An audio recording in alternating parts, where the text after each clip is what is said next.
We'll get this is first take. Get dry mouth, I am. I need a drink. I can't do it without you clapping it in. Woo! What's up, guys? It's Webb, back here again, another YouTube video for you guys, and today it's about cars again. I'm going to talk you through the 5 essentials that you need for a drift car. Starting with number 1, you need a rear-wheel drive car, so such as a BMW, a Nissan, a Toyota, maybe a Mazda. I'm sure there's a few other options out there, so let's get started on the 5 things you need to drift your vehicle. Okay, so it's probably common sense to you guys, but obviously, you know, if it's a rear-wheel drive car, you've got your differential at the back of the car. So this is an important part to drifting a car consistently. You need to get that diff welded so both wheels are locked out together in order to keep a stable drift going. I mean, some people will say, yeah, they can do it without, you know, without having a welded diff. Some people might get two-way diffs or whatever, but for me, there's nothing more reliable and consistent than just a welded diff. So that's one of your very first stages of drifting your car consistently, is to have a welded diff. Power is not important. Okay, number 2, which I consider very important, you need to stay in control of that car. You need to be planted solidly. So I'd say in second place would be the seat. You need a good bucket seat to hold you and stop you flying around the car while you're trying to steer that car, you know? So yeah, number 2 mod, definitely get yourself a seat. It's more important than having a good handbrake or extra steering lock. Tip number 3, we just spoke about the seat holding you tight. Get yourself some harnesses too. This harness right here will stop you obviously flying out of your seat if you crash into something.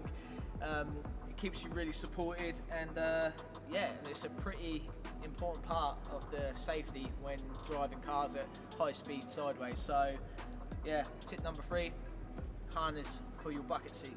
Number 4, we're on to number 4.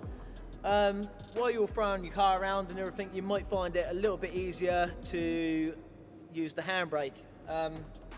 Number 4 mod, hydraulic handbrake. Can use a stock one if it's any good, but some cars, they're terrible and people like to uprate it to the hydraulic handbrake. So that's tip number 4. Okay, so we're on to mod number 5. This one's also pretty important for your car stability. You should get some coilovers. Lowering springs, probably not really a good idea. Still going to leave the car very wavy and, you know, just a bit messy really. I'd say get yourself a nice set of coilovers. For these, you can get them pretty cheap. You know, probably eBay coilovers would do the job even. You don't want to go spending crazy money on these cars. You'll regret it. That pretty much rounds up all 5. But I'm going to throw another one in there.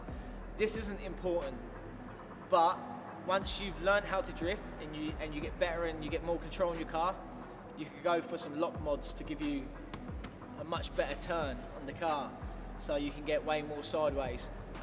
This actually makes drifting a lot easier really, but I wouldn't suggest learning with the lock mods. I suggest learning without the lock mods, so when you get the lock mods, they benefit you, you know? So yeah, number 5 is coilovers first, but number 6 is a bonus for you.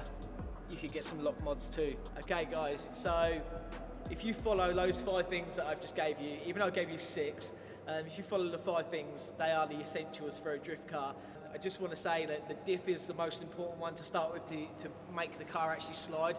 After that, it's seatbelt and the bucket seat, because obviously you need to have control of the car and need to be safe in the car. Don't want you guys to get fooled by needing massive power or, you know, or needing even the hydraulic handbrake, because those things aren't really important to learn how to drift. You can do it in a low-powered car.